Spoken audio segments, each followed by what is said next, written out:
and welcome back to another episode of The Book Stop. I'm your host Jen, and I'm very excited to talk about today's episode. But before we begin, there will be spoilers as we talk about major events that unfold within the story. In addition, each episode will have a list of trigger warnings in the description. Be sure to follow the podcast on Instagram at The Book Stop Podcast, and show your support on Patreon for early access to episodes and other additional content. And welcome back to another episode of The Book Stop. Happy Pride Month. Yes, it's June. It's been a nice June. It's been not too hot, not too cold. Hasn't rained at all. Yeah. But anyways, we're here to talk about a book, I think. Who do we got here today? It's Luciano again. After a long hiatus. Yeah, you were on December of last year, I think. What book did you bring for us to talk about? 4 of them. Oh my gosh. Volume 1 through 4 of the Heartstopper series. By Alice Oseman. Yes. I want to put a disclaimer here that we are going to talk about all 4 books of the Heartstopper series. If you're here after watching the show stops after book 2. And then when it comes out in August, it's going to pick up on book 3. We're going to talk about the whole series, so if you don't want any spoilers for the show, then don't listen to this episode until the series comes out. If you have read the series and want to listen, we're going to hop right into it. We're going to play a little game. Okay. Are you excited? Because it didn't sound like you were excited. You know how I feel about these games. It makes it feel like I never read the books. You are going to summarize this book in 30 seconds. So you may begin whenever you're ready. All right. Charlie Spring is a teenager. He's outed by his friend accidentally. He ends up falling in love with a guy named Nick that he thought was straight for a hot second. Nick thought he was straight too. Later on, they become fast friends, turn into more of a relationship with each other, and then they go to Paris, and then then they have a few little mental health issues together that they have to go through. Nick has to deal with his annoying brother and his annoying dad. Alright, I'm going to summarize it really quick for anybody who hasn't heard of this book nor the series on Netflix. So, the past year hasn't been easy for Charlie Spring, the high-strung, overthinking Year 10 student who has recently been outed in an all-boys grammar school. A cheerful, soft-hearted Year 11 rugby player, Nick Nelson, has never had the opportunity to talk to him. But, by a chance of fate, they are seated next to each other and they quickly become friends.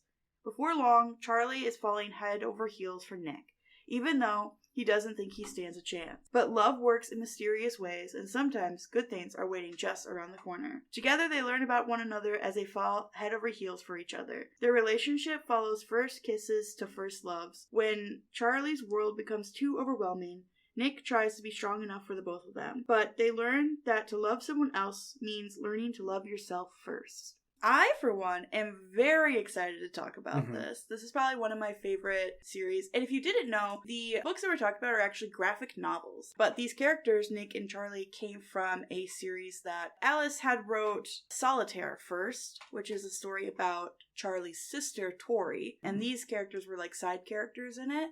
And she just fell in love with them and took them out and made their whole story. So this is a separate story of them. Really? Yeah. Huh. I haven't read Solitaire yet, but I do love Tori and I do want to read it. It is on my TBR list, but I haven't gotten to it yet. But yeah, so what in this book is or these books, I guess, are your favorite quotes? Okay. It's not a specific quote. It's more like Nick and Nick's mom talk towards the end of the series. Thus, her entire explanation of how Nick shouldn't take everything on his shoulders because he's only 16. I love all of what she said. Yeah. That was really nice. The quote I brought was when they went to Paris, and Mr. Farouk is kind of funny, and someone asked him if pizza was French, and all he said was, no. Just clear, cut, dry humor that Mr. Farouk has. I love it. Yeah, I do like him. He's so serious, and so, like, why am I a teacher?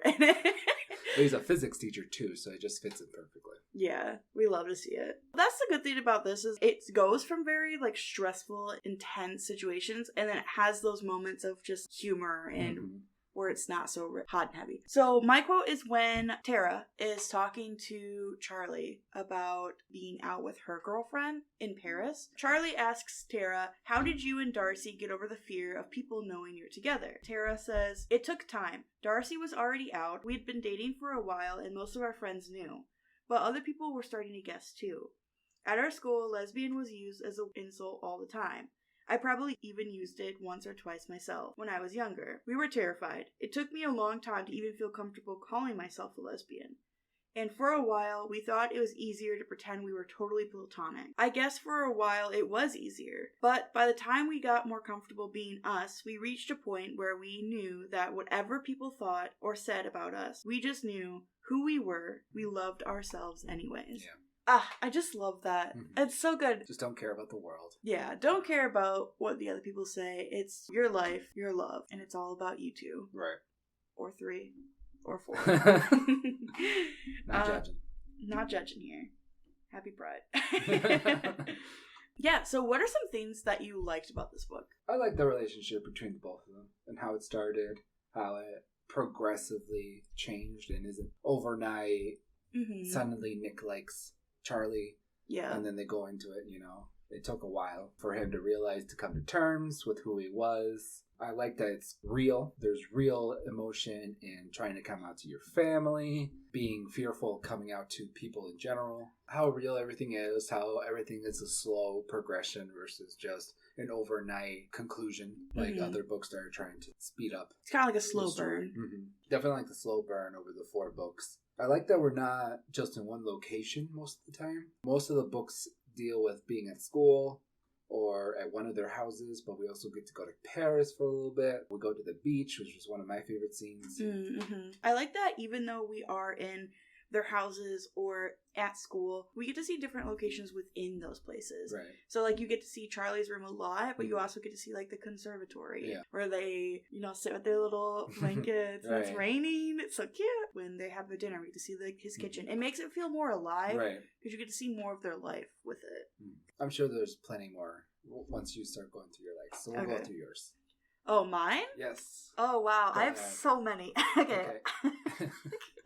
I just really love this series, and I forgot how much I loved it, because I read it way back when, like forever ago when it was on Webtoons, and when I was rereading it, I just like fell in love all over again. I was still like just so giddy as I was reading it. So some of the stuff that I really like was, I'm just going to start from the bottom and work my way down. All right. Okay, so I love the communication that they have. There is some miscommunication with like Tara at the beginning, but I feel like it builds suspense. I would say that the show, it leaned more into miscommunication with like Imogen and stuff, where the book, she's not even a character. Right. Like she's not even a flaw in the system, But Charlie and like Nick, they communicate so much, and within other characters as well. I really love that we get other love stories within this.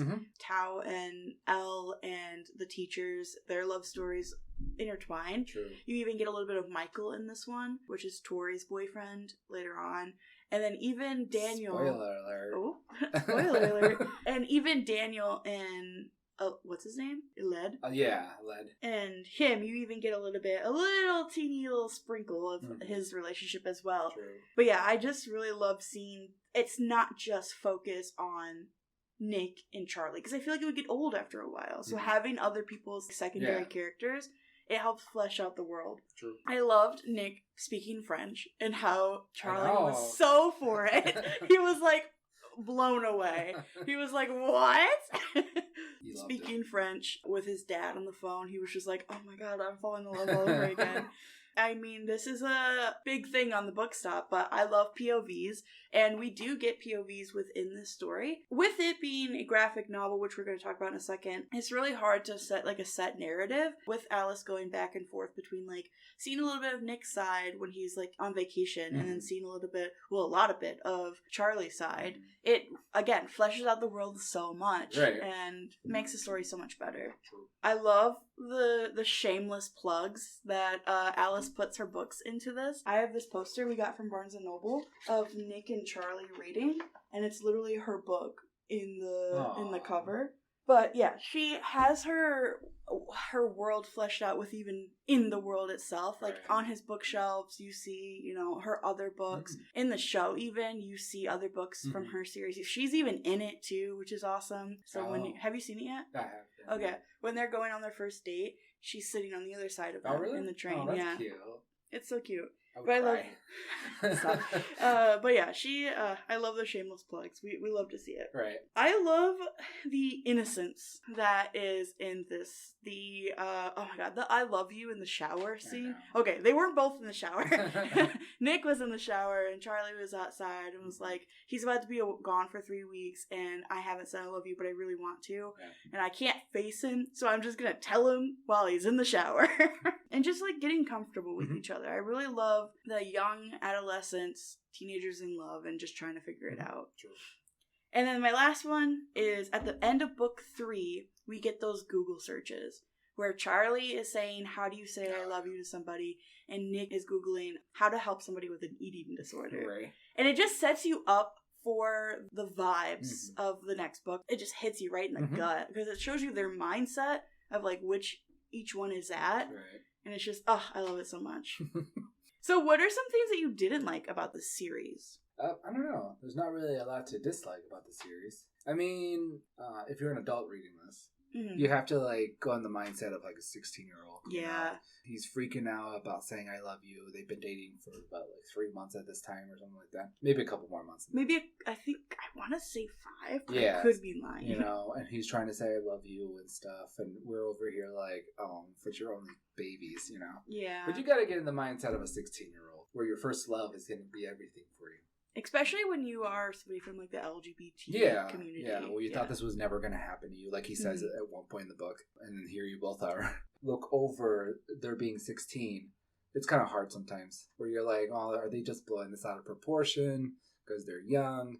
Later on in the book, is Nick blowing like the eating disorder out of proportion? Because by that point, we haven't really seen evidence to suggest Charlie has an eating disorder. Just because you don't eat that much doesn't mean you have an eating disorder. But then later on, it kind of like hits you all at once, where all the pieces lie of why he thinks he has an eating disorder at this point. Charlie didn't realize that he had an eating disorder. Yeah, exactly, but there's 2 things happening at once. He thinking there's an eating disorder, that's why Charlie's depressed. But then it's actually because Charlie's having a hard time trying to say I love you to Nick before he leaves for 3 weeks. Oh, you know, it's all like all at once. Yeah, there's not really much I dislike about the books. I thought it was a nice read. I don't have a lot either. It's more like little things that happen here and there. Again, the ages is a big one for me. So Charlie was 14 when they met. And then he was 15 when they went to like Paris. And then Nick is 16. It's hard to get into that mindset when you're reading it as an adult. You're like, okay, you guys are acting a bit much. But also, they're a teenager. They're teenagers, they're young. Emotions are heightened and circumstances and consequences are different. So I get why she did it in that, because later on, Nick's gonna graduate and Charlie's gonna be there, not alone, but he's not gonna be there with Nick. She's setting it up later. I just wish they were just like I wish they were both 16. I think it would make it a little bit better than Charlie being 14. 14 when they first meet. Yeah, which makes it even sadder because that means he was 13 when he got aggressively bullied and stuff. Yeah, and outed. Yeah. Ben and Harry in this one are a lot worse than they are in the show. Like the show makes them look kind. Like they are just brutal. There was a scene when they go bowling for Charlie's birthday. Again, very specific scenes I didn't love. I don't love that Charlie kind of outs Elle as trans to Nick. This is the first time that they're meeting Elle, quotation marks, meeting Elle, because Elle was trans and went to the all-boys school. Right. And now she goes to all-the-girls school. Nick's like, oh, isn't that somebody? And Charlie's like, well, it's Elle now. She transitioned. Right. And I'm like, I don't love that. He kind of outed her. And I don't love the telling Tao scene when he's like, yeah, so you kind of outed me last year because you're a loudmouth. Not in so many words. Oh, yeah, but something similar. Yeah, and Tao's like, oh, I guess I'm just useless and a nobody. I know, he was dramatic too. Yeah, so dramatic. And I'm like, I feel like this could have been handled better. Yeah. Like, I get the stress of not wanting to tell Nick and Charlie's relationship to Tao because he doesn't want Nick to get outed the same way he was. Right. I don't know. I feel like it was just putting distance between them for no reason. But I do love the bus ride back when Nick gets in the seat and makes them sit next to each other. I do love that. Yeah. So at least it got a twist around. Yeah, we stand Nick. But yeah, so that was mostly my dislikes. I don't really have a lot. Yeah, so these books are graphic novels, which is super exciting because this is the first time I've ever done a graphic novel on the Book Stop. So I'm very excited to talk about it. Mm-hmm.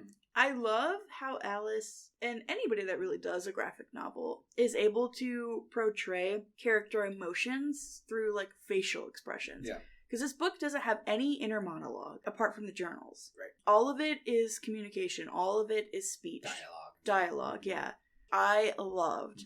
Because you get to see everything through their expression, which is so hard to do on like a 2D character.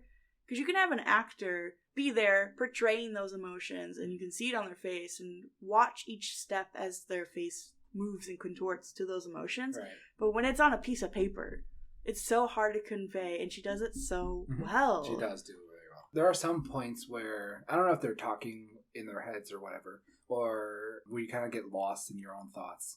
But she conveys that on the page differently by how she outlines the bubble. Mm-hmm, yeah. Because some of them have like little dashed lines, and then some of them are just drawn differently. And then you just know that, oh, this is not part of what's going on in real life. This is something else. And then suddenly that bubble bops when the other character snaps them out of it and stuff. I just really like the way she did that. She's a very good artist. What she's done is amazing. She's been able to like convey everybody's facial features right, and everyone has their own specific look. Charlie sometimes gets a little like overly stimulated, overexcited or whatever. You can see his big eyes, like anime eyes almost, and something that's like, wow, Charlie is so cute. Yeah. And some of these drawings that he does. In the beach scene, for example, where Nick goes and takes off his shirt, Charlie just stares. You can just look at his face and you can tell exactly what he's thinking without saying anything at all. Yeah. I just love the way she drew all this stuff. Yeah, and you could have those scenes where Charlie's like narrow-eyed looking at his siblings and you could tell he's annoyed. Yeah, side-eye and stuff. Yeah. Like, it's great. Yeah, it's great. I think she did such a great job with the personalities of each character as well as their looks, being able to have Darcy, for example. You know she's going to say something completely out of pocket and able to convey that with just her emotions and her expressions. It's so good. She does such a good job. Yeah. Yeah, good job, Alice. We'll give you this. Yeah. Yeah, if you don't like to like read long pages like I sometimes don't, her graphic novels are amazing. Because each page is like at most 20 words probably. You can just get lost in all her different drawings that she does to the entire book. Yeah. She did a good job. Even though it is just, pictures on pages, you get so lost in it. Yeah. It's like that phrase where a picture can have 1,000 words. So these books aren't necessarily that long, but you're going to be stuck in just staring at the pages. Exactly. And then like there are moments in the story where she's trying to convey it. Oh, this is a big scene for whatever the story is. So she dedicates 2 entire pages to just this scene, where she puts in as much detail as she can. Very, very well done. If you haven't read these, I don't know what you're doing. Right. That's homophobic, actually. Right. It's Pride Month. You should be reading these books. So speaking about the books, let's talk about the vibes. Right. I would say, personally, between book 1 and 2, and then book 3 and 4, you have a very significant different vibe. Yeah. First of all, the books are longer. Yes. And the last they 2. are chunks. Chunks, yeah. Big boys. Yeah, so we got book 1 and 2 where it's pretty much like them meeting each other, getting together. Book 2 ends right where the show on Netflix ends, where he's telling his mom that he has a boyfriend. They're dating now, officially. And then book 3 and 4 is very much more mature, for sure. It's definitely got more difficult conversations, more difficult topics. Right. It's like puppy love and then like actual relationship. And I love how she split it apart. So she's actually currently writing the 5th book or the 6th book, and she was gonna put the 5th book all in one. So she was gonna stop with book 5. And she was saying how when she was doing that, she started getting kind of overwhelmed with everything because there's so much still left. And I'm sitting here like, what else is there to talk about? We can't have more. Right. She has the next book coming out in this fall, and she said that she was going to actually split up book 5 into book 6. So there is going to be 6 books in the whole series. It just makes me so nervous because I'm like, what could possibly happen? Yeah. So much that she had to split it apart because she was getting overwhelmed. She's going to break our hearts, for sure. I'm nervous. That's for sure. Can we talk about the fact? So Nellie, right? Yeah. Is the most beautiful dog. I think most of the budget for the TV went to getting Nellie because she is so gorgeous. And 3, Wait, I skipped 2. 2. This dog is the most trained dog in the whole wide world. Yeah, she is. Such a good girl. She's a border collie, I think. I think so, yeah. Yeah, but she's just a trained actor. Okay. Honestly. Because you get through, she's in the scenes sometimes with them both, and then you can see her facial expressions convey the emotion of the scene. And I'm like, she's so cute. She's so good. Yeah. Like, she doesn't run away from them. They'll go out to the park or whatever, and then she's not even on a leash half the time. The beach, yeah. She doesn't take any food off of your tray. There was a scene where Charlie was eating, and he literally left the plate on the bed next to her. She didn't touch it. She just looked at it. And I'm like, this is the most unrealistic thing in this whole book. Right.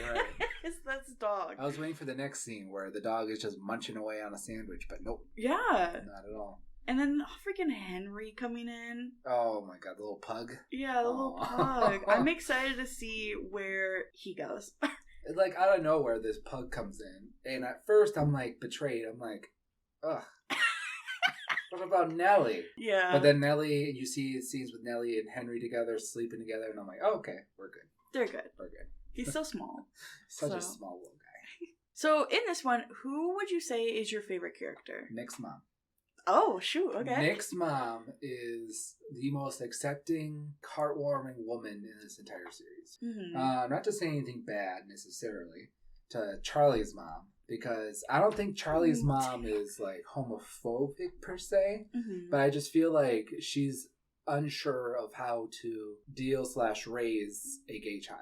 Or a gay, like, male child at that. His dad's more relaxed and whatnot. He comes home late one day from Nick's house, and then she's thinking they're up to no good together. Tomfoolery. Right, tomfoolery. And then he's embarrassed because they're actually not, and they've talked about it with each other.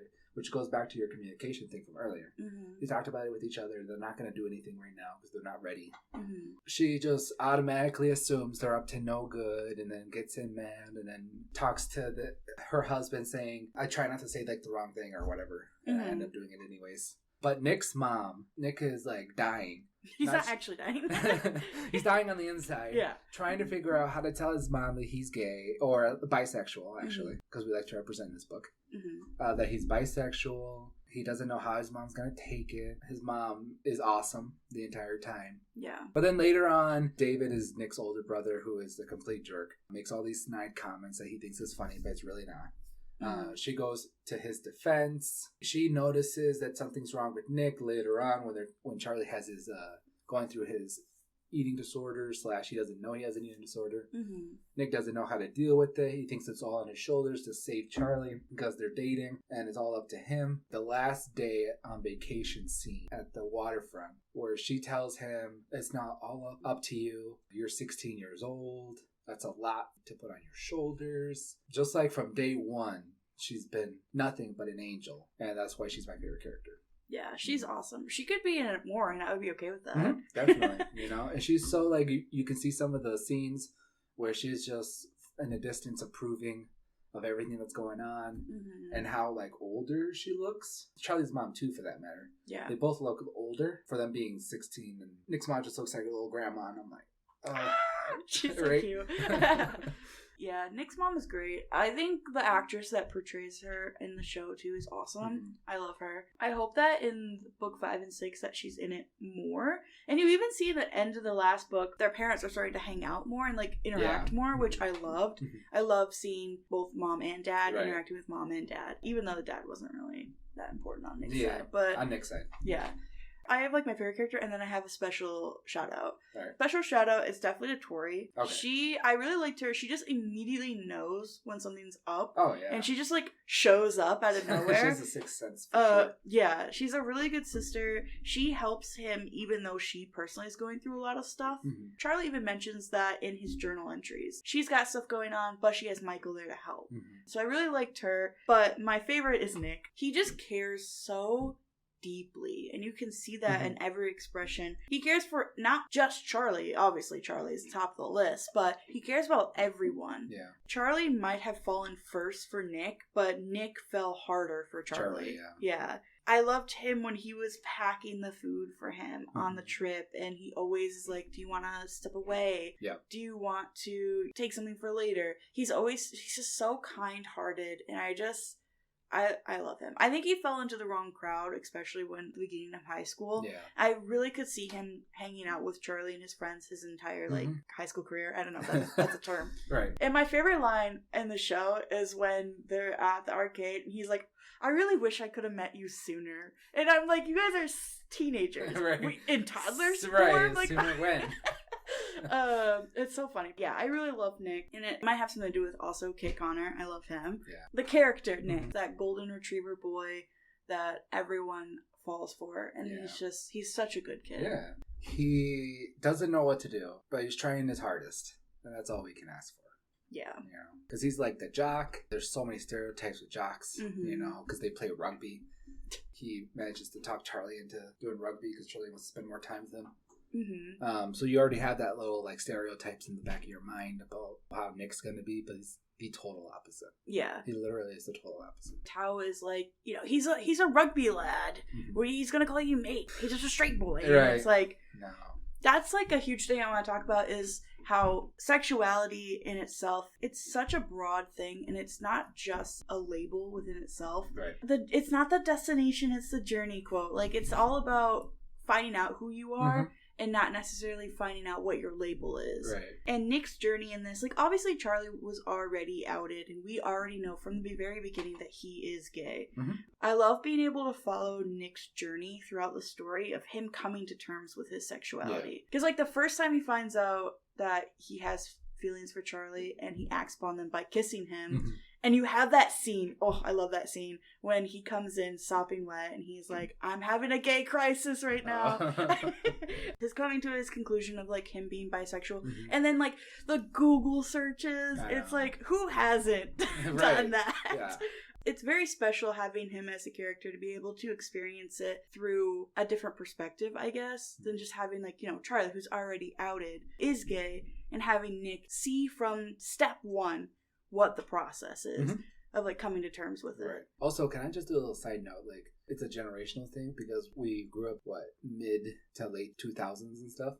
But just seeing, like, Google search in a book and had them having cell phones, and he sent a message and it said shh, or swoosh, like the Apple thing does. It's like, it's different. Yeah. You know, it's really different. Like, most of the characters we read growing up are, like, early 2000s where none of that thing was a thing. Yeah. So just seeing them have it now, it's like, wait, you gotta get in the mindset of this is now.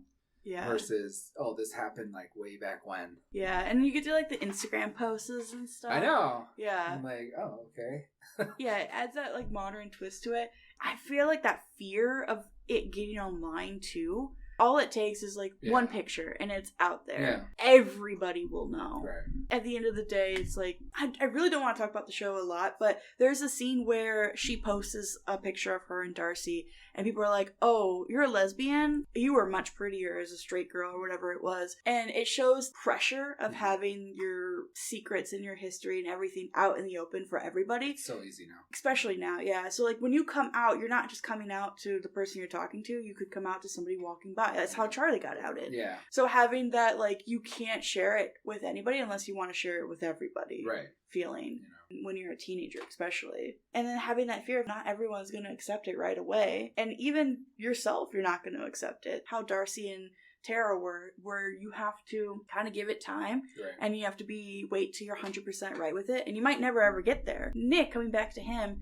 he took a while where he was like, I don't think I'm gay because I still like women, so maybe bisexuality, which he didn't even know about. Right. And then he had like, didn't he look up like YouTube videos and stuff about being bisexual? When he first was coming to terms and he wasn't sure what he was, it was Charlie that was like, well, you know there's bisexuals, right? He's like, what is this? Right. Yeah, that's why I think representation matters so much. You know. Whether that's in books or media, songs, movies, whatever it is, having that, like I talked about in my last podcast where we're talking about representation, and having that representation, it helps not only the person that's feeling that way, but helps get the knowledge out there of like other people, making it more comfortable to talk about, more comfortable to notice. And this book, I think, does really well because, one, everyone in this freaking book is gay. Right, pretty much, literally down to the teachers. Like, they're all gay. Oh my god, Mrs. Singh? Ah! Sorry. I just remembered her wife. I love it. No, everyone's gay, and I love it. And I'm not necessarily saying, like, everyone needs to be gay. Right. But it's nice having those characters. You know, that was one of my gripes, that I was, like, going through this books, and I was like, dang, everybody's gay. Autocorrect. Dang, everybody's gay in this book, you know? But then you start thinking about it, and I was like, well, your friend group, you're gonna go around and gravitate around other people that are just like you. Mm-hmm. You know, so obviously everyone in their friend group, not that everyone is, but could be gay or whatever, some part of the spectrum. Yeah, the alphabet. But then just having the teachers in there, you just start thinking like, well, growing up, I didn't see a lot of like gay people or whatnot, you know, but it doesn't mean that they didn't exist. Exactly. Yeah. You know, they're definitely out there. I mean, the two teachers that end up dating each other, they didn't come to terms. And he's probably in their 30s or 40s. Yeah. You know, both of them. And they're starting to date each other and come out and stuff like that. When I was in high school, obviously I knew about what gay and lesbians were, but it wasn't until we got into our little group together in high school where I realized exactly how expansive the actual alphabet is, you know? Yeah, absolutely. And just made me realize that it's not just A or B, it's also all the way through Z. Yeah, having, again, that representation of, like you had just said, not knowing that the rest of the alphabet exists, but having just a spark of it. It's important because it sparks an idea of, oh, this character is X, Y, and Z. Let me learn more about it. Right. So it's just great. And I'm glad that this book and this series works so well with trying to get people to think outside the box, especially with people that are on like LGBT spectrum, of understanding things aren't always easy. It's not just like one day you wake up and you're like, I'm gay. Like Charlie says, I didn't just wake up and say, oh, I'm gay. It's a process and it's a journey and it's a lifetime uphill battle sometimes. Like it's something that you have to come to terms with yourself. Again, having that representation just helps a lot. True that. Preach. Happy Pride. Happy Pride. Just gonna take a second here to shout out the Patreon subscribers. Nick W, Patrick C, Tim, Ashley, Janeth P, and Lulu. What are you doing? Bree, Shelby K, Emily, Mama P, Anastasia, and Jack. Thank you, subscribers. Keep subscribing. You're giving me an aneurysm for reading it that way. And only saying half of the last letter of their names. Half the last letter? I'm never letting you do that again. Yeah, thank you guys so much for support. You know, I'm sorry to stop myself. As you were reading that list, I think we were missing a couple of names. At least one. There's a lot of people listening right now that need to subscribe. So subscribe now. Moving on. There's a lot of people talking that need to subscribe now. Anyways. Thank you so much for supporting the podcast. It means the world to me. I love doing this, and I'm glad that, you know, a couple people are listening to it. It's pretty lit, I would say. A couple.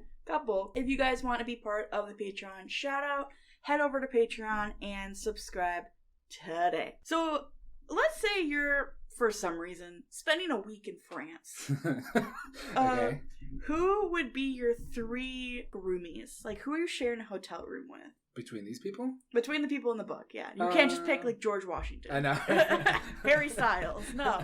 In the book. Let's see. I think there was no better group of people than the group of boys that got put together. But you can only choose 3 of them. Right. It's a very good question. It's not Cohen. Sigh. So you would pick David. Who's David? Nick's brother. Oh, that's right. Nellie. Heck, I'll just do the boys. Charlie and Nick. Okay, so you're going to share the bed with the dog? Pretty much, yeah. You know, because I'm not a jerk. I'll let them share the bed. I thought you said this was in co-ed. It's not co-ed. They're 2 boys. The dog is a girl. Okay. I guess. Okay, how about yourself then? Who you shared with? This is a difficult question. Obviously, I would pick Tori because she would just vibe and we would just read some books, listen to some music, just chill. And then I would pick Elle because she would bring great snacks. And True that. She would paint my nails, we'll do our hair. It would be like chill. Tori and Elle can share a bed. I'm personally sharing a bed with Nick's mom, okay? I want Nick's mom there because we'll all sit around in our little circle and we'll have sob stories. She'll walk us through every, like, decision we've ever made in our lives. Right. We'll talk about all the regrets that we have. Right. She'll be there to be a shoulder to cry on. Yeah, it's easier with the girls because what do the boys have to offer to the table? Okay, you just told me she's going to bring snacks. You're going to share stories, but what do the boys have to offer, you know? Nick and Charlie are just going to be making out with each other in the background. You picked them. Aled barely talks, so I'm not sure how to talk to him. What about Oliver? Oliver? I guess. I'll bring the 2 dogs and then he can have a great time. I'm going to go on a tangent here while you're looking at that. Okay. Oliver, I'm upset, angry, and furious that they didn't put him in the show. Honestly. He's not in it. Really? Yeah. I can't remember that. Oliver is Charlie's brother. Yeah, the younger brother? Yeah, younger brother. He's like 7, I don't know, 12, I don't know, somewhere around there.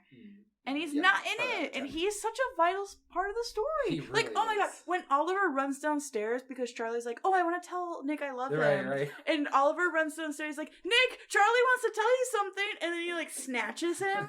I love that scene. It's so nice. Like, but when he's in it, he's in it. Yeah. Okay, like he provides a lot of, I don't want to say comedic relief because it's really not. He But breaks more the tension. like tension reliever. First of all, Charlie, Tori, and Oliver have a great sibling relationship. Yes. You know, they care about each other. They hug each other. You know, they do all the stuff that siblings are supposed to do. Yeah, that siblings don't do. Right. Which I absolutely adore. Yeah. Maybe in the new season they'll be like, oh, here he is. Oh, here he is. We used all the budget in the first season for the dog, and now we have enough for the child. I like what they were like, well, we can only do Oliver or Nellie. They chose Nellie. So are they even going to have Henry? Are they going to put Henry before they put freaking Oliver in? Oh my god. Henry's not even vital. Alright, let's keep going. Okay, I actually want to talk about something. Alright. Okay, so you remember James? James. Who's James? James is when they play Truth and Dare. And Darcy, that poor kid. Okay, but why was he so eager to kiss? Eager and he then, was like kind of disappointed afterwards. Yeah. Dude, he was Is this foreshadowing for the next couple books, you know? Is James going to come back full force? When we come in, I have a missed opportunity about James. Okay. We'll talk about it in a second. But yeah, he was way too eager. And then he was like, no, I didn't want to kiss you anyways, Charlie. But then he's like in the background, like somber music playing. He's sad. So to preface this, they're in Paris. And it's the last day, so they have this little party all in the same hotel room. The girls somehow had like the bigger room. Mm-hmm. They look like a palace with a balcony and everything. Mm-hmm. They decided to play. They said Truth or Dare, but then they started spinning the bottle. So I'm like, wait a second. This is a different kinds of Truth or Dare. Dare. So then it lands on Charlie, and Charlie says Dare, and then you have to kiss one of the boys, and it ends up being James. And James is like, "Oh, it's okay. We don't have to kiss."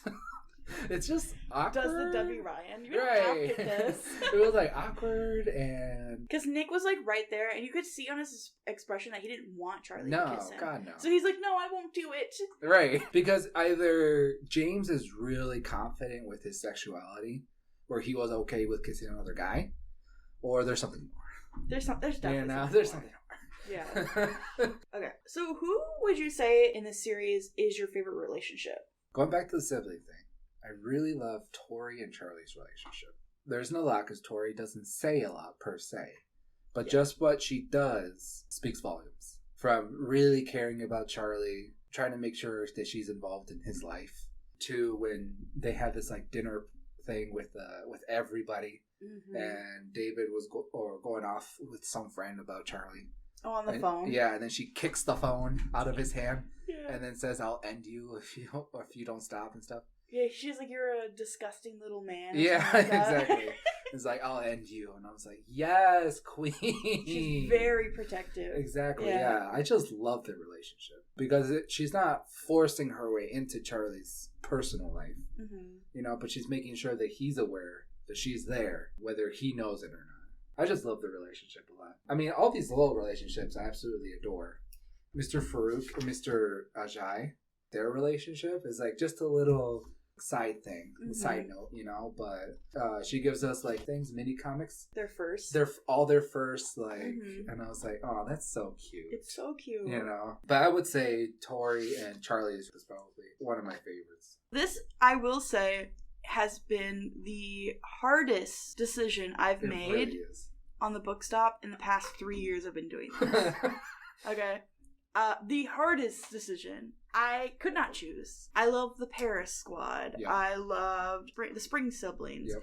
I loved Nick and Charlie. Yep. I loved the teachers. I love just everyone with one another. It's just so authentic. Yeah, it feels like a friend group. It's brother and sister. Everything just feels like it's supposed to feel. Right. And I just love it. Yeah, I honestly could not choose. I loved everybody together. Yeah. Like, as bad as it sounds, even like David and Nick, having that distant relationship of Stefan and Nick, like the distant relationship of that, like all of it is just so perfectly blended, and it works so well. I honestly could not choose a favorite. I love all of them, but my favorite's obviously Nick's mom and Nick's mom and me. right. No, I loved all of them so much. They are all so authentic and genuine, and Alice did a great job putting them all together. Definitely. There's a scene in the third book where Charlie is starting to get like overwhelmed with the fact that he's dating Nick. Yeah. And he wants to tell people that matter because he feels like he has to. Like, he needs to tell his friends that they're dating, but he doesn't feel comfortable enough because Nick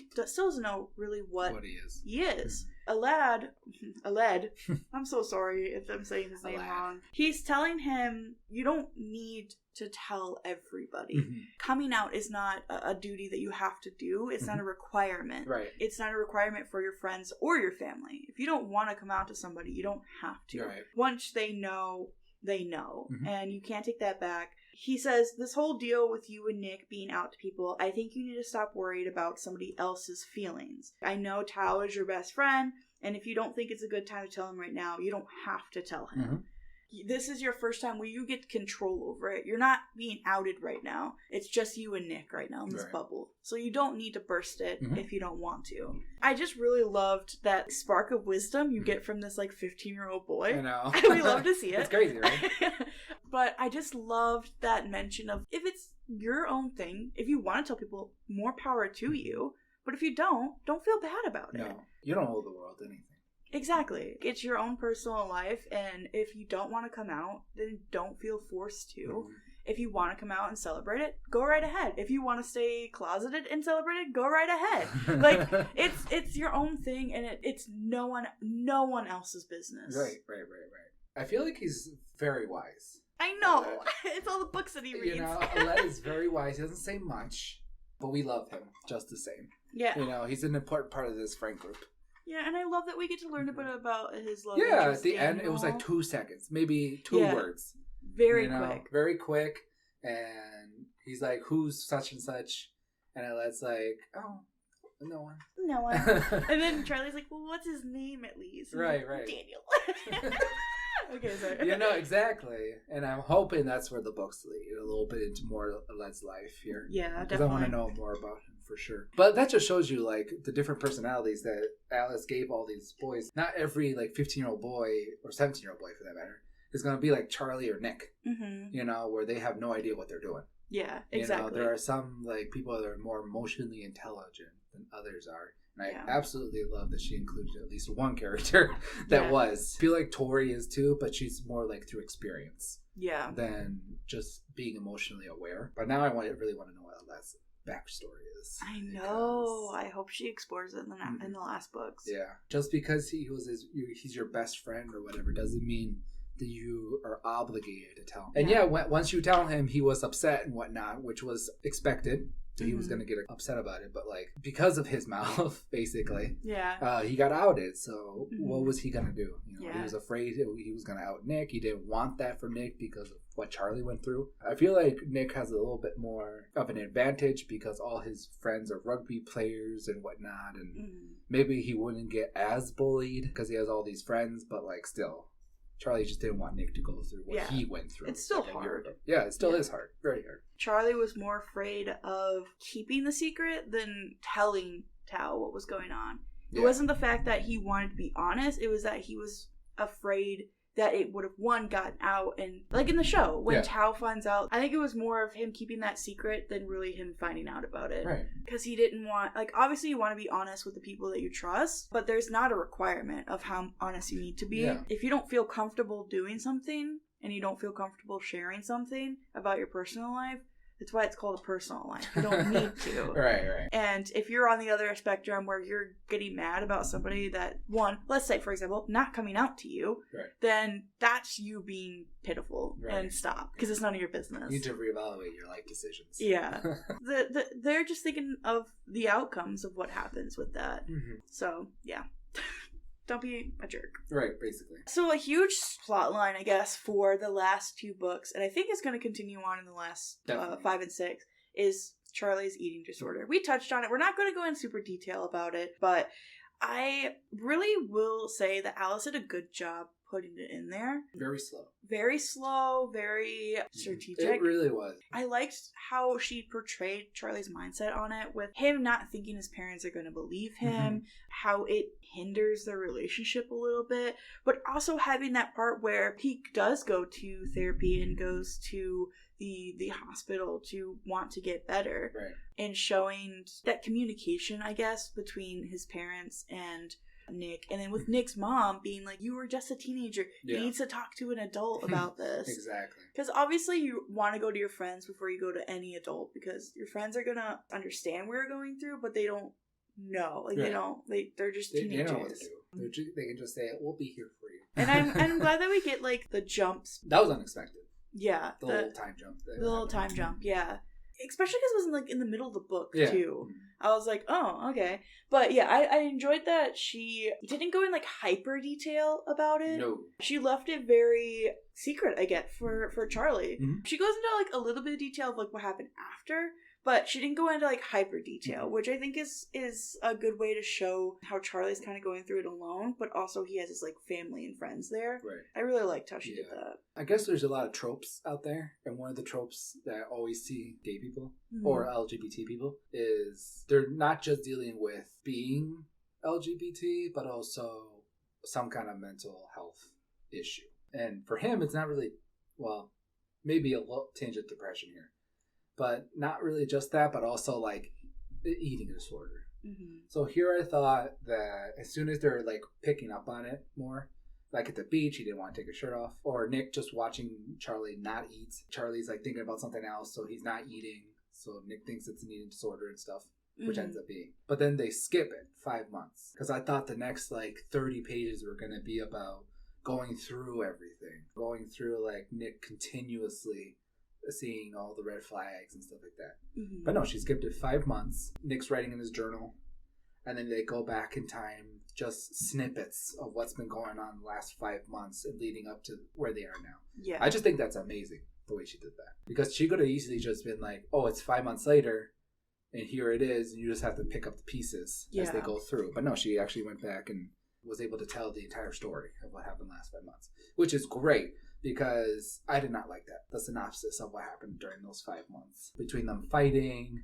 Oh yeah, they were fighting with each other, or Charlie becoming more emotional. Mm-hmm. Charlie just like knowing he has a problem but not being able to help himself, and then it all culminates into, well, it looks like we have to send you away, Charlie. Like I was like, huh? Yeah, I do enjoy that we get to see both perspectives. We get to see Charlie while he's in the hospital and his family coming and him trying to get better, and then we get to see Nick, who feels so useless, being able to not do anything, lone, useless, but know that he did the right decision by helping Charlie. Definitely. And you get to see those snippet on Nick's side where he, is connecting more with his friends that he hasn't talked to in months, and connecting more with the Paris squad and stuff. Yeah, where you're talking about where they're fighting. I think that was a great thing to add in, because it's not all sunshine and rainbows in their relationship. They argue as well. And there's a little novella about Nick and Charlie, literally titled Nick and Charlie. Yeah, I saw that. Where Nick is in uni, and they have a big fight about that. Yeah, it's a huge time jump. What? Yeah, where they're in uni and he goes away for uni and they fight about being long distance and stuff. I love that you get to see those like hardships in their relationship, and it's not all just, again, sunshine and rainbows. It's not all joy. It's there's also that hard stuff that they have to deal with, the deeper conversations. The jump between book 1 and 2 to 3 and 4, crazy. It's crazy. It's night and day. It is, it's honestly. Literally night and day. Yeah, it's good. You gotta read the books. Yeah. You gotta. I love also how Alice makes sure that the reader's aware that she knows that just because Charlie went away, that it's not all cured. Put it in, like, I don't know how long he was gone, but it's like, this is from Nick's perspective. Mm-hmm. Like, just because Charlie went away for I don't know how long doesn't mean he's cured. It's not cured. Yeah. You know, he still has his problems afterwards. He's just trying to, like, not tiptoe around him, but trying to get him back to a good place. I like that she added that little tidbit in. Just because he goes somewhere and he's going to therapy and he seems like he's doing better, there are those days where he's going to have regressions. Right. And it's going to be a lifetime battle. Like, he's going to have to fight this the rest of his life because it is something that's happened to him. And yeah, she puts those in there as well. And it's just like, I don't know, she does a really good job. Like, you can tell that she put a lot of research into it. And yeah, we love to see it. Yep. The good research. That she's done her homework. Yeah. What would you say in the series is your favorite scene? There's a couple of favorite scenes. I love the beach scene where they're all just trying to have fun, put away all their stresses and whatnot. I adore the scene between Nick and his mom at the last day of his vacation, where she just tells him to stop putting it all on his shoulders, give him that nice wisdom. That General Iroh type wisdom right on her. Don't talk about Iroh right now, I'll cry. I love those two scenes a lot. To pick between both of them, though, I'll probably like the beach scene a little more. First of all, take me to a beach. I love it. You can't swim. But, like, just seeing them all just having fun with each other. Obviously, there's a few little conflicts that happen that they were able to resolve. But, like, just them having fun together. Not having to worry about all the stuff they're worrying about outside the beach. Like, it's just great. It's like a bittersweet moment, too, because that's before everything starts to happen. Yeah. First call where he's like, I think you have an eating disorder. And the top of the hill where it's all kind of fall down. So it's like a little bit of like a last moment before the chaos happens, but it is a good moment. You also get a lot of background of Elle and Darcy and stuff. Yeah, Darcy, Tao, and Sarah. Yeah. She just puts so much substance into that. She's feeding us. I know. Okay. You know, she gave me a lot during the beach scene. I gotta digest. And it was great. It was so great. Not just their sexuality, but their culture too. Elle brings in the Egyptian food from her mom. Charlie's family's from Spain. Nick's family's from France. Yeah. I didn't realize England, or wherever they're from, is so diverse. It is nice. My favorite scene. Yeah. Thanks for asking. Okay. I really liked the scene where he comes out to his dad at the dinner. It's so impactful. Oh my God. He's like, I'm gay, Charlie's my boyfriend. Because, you know, David was sitting there trying to out him. And he's like, I'm just going to do it because I don't want David to do it. And just don't be a David, okay? Right. Don't be a David. He was awful. Like, I will say he did add something to the story in the sense of, like, he built that tension. But also, he's garbage. Right. I hated him. Yeah, definitely. But my favorite scene is the scene. Let me set it for you. All right. Let me set the scene for you. After the beach, Charlie is laying in Nick's bed, eating his little sandwich, and he's looking at the memories on the wall. How cute was he eating that sandwich? I know, right? It was so cute. Nellie was there, vibing. Nick was in the shower, and he's seeing these moments, and I forget who said it, but somebody said, why are you worried to say I love you to him? He's so in love with you. It's very plain. Yeah. And he's looking at these memories of Charlie and Nick on Nick's wall. He's looking at these pictures and he's reliving the memories on the page. And I loved it so much that we had, like, when they were baking and then it showed a short scene of them baking. Or when they were outside in the snow and it showed a short scene of them in the snow. Right. Like, it was set up so well. And then you just see this amazement fall on his face of he recognizes that Nick is in love with him as much as he's in love with Nick. Like, it's just, chef's kiss. It was so well done. And then he runs out and he's like, I have to go. My mom says I have to go home, but I love you so much. And then he runs out the door. And then Nick's like, Wait a second. Oh god, it's so good. Almost runs out the door naked too. Yeah, he's like, I need clothes. I thought he was gonna run out in a towel. To be honest, is that also the scene where he gives him his birthday present? Like right before that? No, that's a different one. With the picture. Yeah. Yeah, that was his birthday. Yeah. Oh, that's yeah. Right. Where they were sitting at the table and they pull up the. But I also like that scene where he's Yeah. like, actually, here are all your jumpers, which I'm assuming is the hoodies. Oh, the Christmas. That was Christmas. Christmas, okay. Yeah. Oh, yeah, when he pulls back his jumpers and he's like, where are these? He's like, they don't smell like you anymore. I don't want them. But then he's like, I got your real present at the bottom. And then he said something cute like... Oh, yeah, you gave me a picture when we were cold out. Yeah. One in the snow, one in the sun. One in the sun. Going back to like the dinner scene, how good the author portrayed the awkwardness. Yeah. Like what happened after. Yeah. Like you could see... But Charlie's dad, playing with Nellie, the side of the table, Oliver comes up and is like, why are they yelling? And she's like, oh, they're just having a conversation, darling. You know? Yeah. And it's like, well, you can picture yourself in that thing. If you weren't part of the ruckus, how awkward that dinner conversation would have been. Yeah. I'm like, those are the little tidbits I absolutely love. Go into a little bit more detail just to give me a little bit more. Because when they first came into the house and Oliver was so excited to see the dogs, the first thing I wanted to find when I turned the page was him playing with the dogs. And that's exactly what happened. The continuity is also really nice. Yeah. I love it. Yeah, we love to see it. All right, let's play your game. All right. So the game I have is, so at the back of the book, we have kind of like yearbook pictures. Under it, it has like their name, their age, and it also has a fun fact. Oh, God. So I'm going to give you a fun fact. Oh, and then okay. You just tell me who it is. All right. Let's start easy. All right, okay. Just because I think you need it. All right. I hate, in parentheses, almost everyone. Tori? Yeah. I love making clothes. Sounds like Darcy? No. Am I close? Clothes. Okay. Ellie? Yeah. Okay. I once ate a whole jar of mustard as a dare. Why do I see a lot doing this? But no, probably Tao? Mm-mm. Really? It's Darcy. Darcy? She's the crazy one. I guess. Yeah. I want to make a podcast. Oh, I think I saw this one, actually. Oh, Tao. Mm-mm. What? I thought you wanted to make a podcast. A lead. Oh, his podcast would be cute. He should come on this podcast. Right. I wonder what about, though?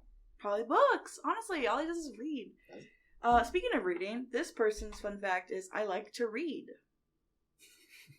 Oh, Charlie. Yeah. I remember that because when they were all getting the gift basket together, Sarah was like, oh, I'm going to put books in there because he told me he likes to read. You know? And I thought about that. And I'm like, does he like to read? I was about to say, does he read at any point in the series? Does he read at all? And then at the end, it said, in one of the things, like what you just read, it says he likes to read. I was like, but do you? Yeah. When does he ever read a book? Right. Journals and stuff, but I haven't seen him read a book.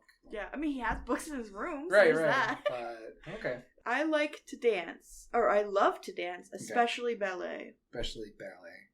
Who's the dancer? Sarah? Tara. Tara likes to dance, apparently. Really? I've never seen her dance. That's what I'm saying. These are like weird things. Yeah. That's not. I'm just pulling from the book. You can talk to Alice about this. I have a film review blog. Oh, that's Tao.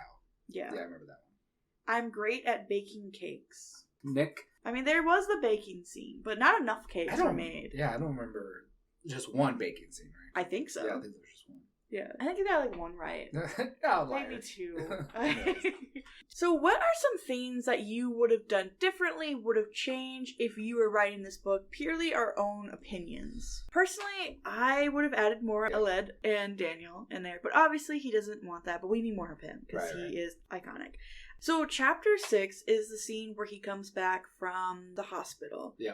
I really think it should have been a new book because it happens like pretty significantly like in the middle of the book almost. Mm-hmm. And it just would have been a good, fresh, clean start. We have the time skip. We're getting our updates. It just felt weird to be in the middle of the book. I just think it would have been a good cliffhanger. A good cliffhanger and then start the next one. Right. And then I would have loved to see how the boys met, Charlie, Tao, and Aled, how they all met. I want more of them just hanging out. Again, calling back to the show, we see a lot of them hanging out in Charlie's room when they play Monopoly, or they go and hang out. I would like more of just the boys hanging out. And yeah, I would love to see how they have met. But maybe we'll get it in the next books. Yeah, maybe just like a snippet. You know, she does her snippets very well. Yeah, I would love a little snip of how they met. Yeah. What about you? I feel like she did a couple things right, where everything was a slow burn. Foreshadowing for later, stuff like that. Like you said, probably show a little more of the friend group, since they're a key, important piece in both their lives. Again, we have book 5 coming out in November, and then we have book 6, which is still TBD. We don't know exactly when it's coming out. But what do you think is going to happen in the next books? You know, I had a few theories, and then you kind of threw me for a loop when you told me about the little novellas, about them being in uni. Because, honestly, what I thought was going to happen was what happens with all teenage relationships. Well, not all, but the majority of them. Where they grow a little bit older, their lives take them in two different ways, and then they go their separate ways. Because obviously Nick is probably, 2 years older? 1 or 2 years older? Year and a half. So he's going to go to college first, or uni first. Leave Charlie behind while he finishes up his school. So I thought they were going to go their separate ways then. And then she was going to do, book 6 was going to be, a big time skip. Like a large one where they're older at a point in their lives where they're okay, well, maybe it is time to get back together and stuff like that, because they're only 16, 17. And I know some people marry their high school sweethearts and stuff like that, but I'm a big proponent of also getting out there, meeting a lot of people, try to see what you like and dislike. So here's what I thought was going to happen. Go through a couple more things with Charlie's eating disorder and whatnot. Maybe break up because it's going to be too much for Charlie at one point. But then get back together and then decide, well, we should go separate ways because you're going off to uni on a rugby scholarship, And I still have 1 or 2 more years before I graduate, so the dog distance is just going to be so hard. And then book 6 was going to be a giant time skip where they come back, and the cutest little scene where they see each other after so many years apart. And then all those feelings flood back into their bodies, and then they get back together. All up in a nice little bow. Okay. But now you threw that monkey wrench in there with them still dating in college. Unless she decides to make it non-canon. Pretty sure their end game, throwing in a breakup would add a little spice to it. Definitely. It would make sense because they're overwhelmed. They're young. Yeah, they're young. They're overwhelmed. He's going away for college. Yeah. Okay, so some of my predictions. Okay. Again, we have the Nick and Charlie book, so coming to terms with long distance at uni. I think the book 6 will stop right before he goes to uni. I don't think it'll go into uni life.